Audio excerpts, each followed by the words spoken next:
15 grandes libros del pasado siglo XX, aunque esta lista no se encuentra en orden de importancia. Ulises, de James Joyce. Una de las grandes y monumentales novelas del siglo XX, este libro del escritor irlandés James Joyce ha influenciado la literatura posterior en todo el mundo. Cuenta un solo día en la vida de un solo hombre, Stephen Dedalus, y sin embargo la novela tiene más de 500 páginas. Su nombre proviene del viaje homérico de Ulises, que era su nombre latino, puesto que su nombre griego era Odiseo. Está considerada la mejor novela y de más difícil lectura en idioma inglés. En busca del tiempo perdido de Marcel Proust. El escritor francés Marcel Proust sufrió de tuberculosis y mientras se encontraba acostado en una cama escribió los 7 tomos de esta larga novela que fue publicada entre los años 1913 y 1927. La novela trata sobre los recuerdos, la vida de la aristocracia de la Francia de principios de siglo y el descubrimiento de la vida que debe ser recobrada en la madurez a través de los recuerdos. Un clásico de la literatura de todos los tiempos. 100 años de soledad, de Gabriel García Márquez. Todos los latinoamericanos y todos los hispanohablantes deberían leer esta novela de García Márquez, la mejor novela latinoamericana de todos los tiempos, que cuenta la historia de la familia Buendía en Colombia, en un pueblo imaginario llamado Macondo. A pesar de su título, transcurren más de 100 años en esta novela que convirtió a su autor en uno de los escritores más populares y respetados del siglo XX. El Principito, de Antoine de Saint-Exupéry. El Principito es una joya de la literatura universal. Escrita en francés, se supone que es un libro para niños, pero todos los lectores de cualquier edad han disfrutado de esta breve historia, ilustrada por el propio autor, acerca de un pequeño príncipe que gobierna un pequeño planeta. Antoine de Saint-Exupéry, que era aviador de profesión, falleció en una misión de espionaje en su avión en el año 1944 durante la Segunda Guerra Mundial. Su cuerpo nunca fue encontrado. El Castillo, de Franz Kafka. De todas las obras que se publicaron luego de la muerte de Kafka, El Castillo es su libro más importante. La novela no tiene final porque se supone que su argumento es infinito. Kafka, por el cual se inventó la palabra kafkiano, que se supone que significa más o menos absurdo, trágico y lógico, murió de tuberculosis en el año 1924. El Aleph, de Jorge Luis Borges. El Aleph es el nombre de uno de los cuentos de esta obra maestra cuentística de Jorge Luis Borges. Se supone que un Aleph es un punto en el espacio donde convergen todo el tiempo, todo el espacio y todo el universo.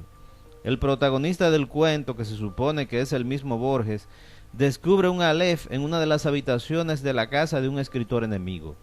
El libro se publicó en el año 1949, pero pasó desapercibido. Solo cuando fue reeditado en 1974, los cuentos de El Aleph fueron reconocidos como pequeñas joyas del género fantástico que forman parte de la literatura no solo latinoamericana en idioma español, sino universal. El sonido y la furia, de William Faulkner.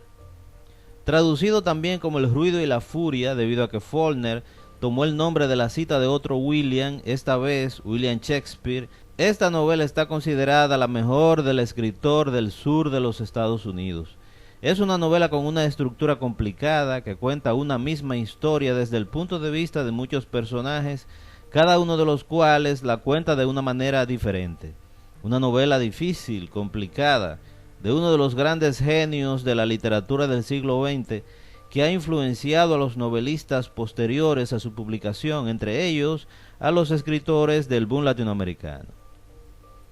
Canto General, de Pablo Neruda. El mejor libro de uno de los más grandes poetas del idioma español es un libro que trata de abarcar la historia de Latinoamérica a través de diferentes cantos. El libro original traía una serie de ilustraciones de Diego Rivera y de Siqueiros. Canto General es una de las obras maestras de un poeta latinoamericano cuya vida se dedicó por entero a la literatura. Un poemario imprescindible de uno de los escritores imprescindibles de Latinoamérica. Poemas humanos, de César Vallejo.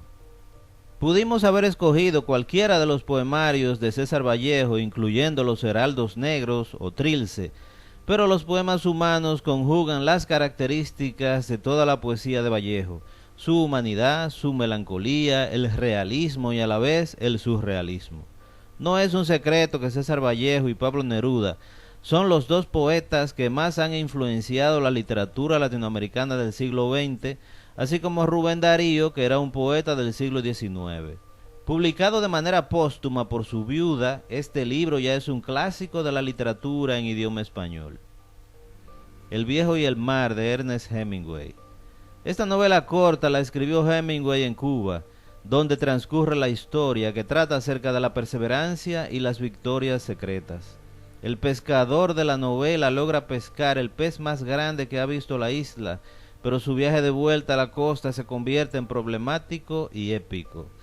Es conocido el amor que siempre le tuvo Hemingway a Cuba, y esta breve joya demuestra no solo cómo conocía la isla, sino cómo conocía la personalidad de los cubanos. Pedro Páramo, de Juan Rulfo.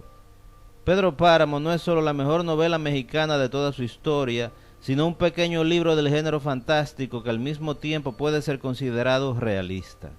La perfección de su lenguaje, la sencillez y la belleza con que se encuentra escrita esta historia trágica, hace de Pedro Páramo un clásico que ya no necesita ninguna presentación. El extranjero, de Albert Camus. Otra novela corta, esta vez de Albert Camus, escritor francés que concibió la idea de la novela en medio de la Segunda Guerra Mundial. Uno de los exponentes principales del llamado existencialismo, aunque él mismo se consideraba más bien miembro de un movimiento llamado absurdismo. El extranjero es una novela kafkiana que no tiene una historia muy complicada, tiene pocos personajes y su lenguaje es seco y frío. Y sin embargo, la novela representa todo el sentimiento general en Europa en medio de una guerra en la que murieron millones de personas. Las olas, de Virginia Woolf. Las olas es una novela en la que casi no pasa absolutamente nada, escrita por la inglesa Virginia Woolf, autora de otras grandes novelas como Orlando o Alfaro. Como las olas que dan título a la novela, las palabras se mueven como agitadas por el mar y el viento. Un poema en prosa de una de las más importantes autoras inglesas del siglo XX. La tierra baldía, de T.S. Eliot. El primer verso de este libro dice: abril es el mes más cruel. Porque en abril, durante la Primera Guerra Mundial, la nieve se derretía en las ciudades y empezaban a salir los cadáveres de los soldados y los civiles muertos. La tierra baldía es un canto al dolor, a la tristeza y también al porvenir de una época que buscaba su futuro sobre millones de muertos. El norteamericano radicado en Inglaterra, T.S. Eliot, escribió un pequeño libro de poemas que es un clásico de la literatura en idioma inglés. Gran Sertón Veredas, de João Guimarães Rosa. El más importante de los escritores brasileños del siglo XX, escribió este libro monumental durante su tiempo libre de funcionario del gobierno de su país. Esta extensa novela, llena de diferentes personajes, de perspectivas diferentes y de voces disímiles, siempre fue comparada con el 100 años de soledad de Gabriel García Márquez, hasta el punto de que el libro de Márquez fue acusado más de una vez de parecerse a esta obra de Guimarães Rosa. La idea de Guimarães Rosa es que el sertón, que es una región del nordeste brasileño, es del tamaño de todo el mundo, lo que quiere decir que todo el mundo y todos los seres humanos caben en él. Un libro en idioma portugués que solo puede ser comparado con las obras de Fernando Pessoa o Machado de Asís. Solamente hay una mujer entre los 15 escritores, lo que demuestra las dificultades que tuvieron las mujeres para escribir durante todo el siglo XX. Esperamos que eso cambie en este siglo XXI. Si tú tienes tu propia lista de libros del siglo XX, te invitamos a que la compartas con nosotros. Muchas gracias.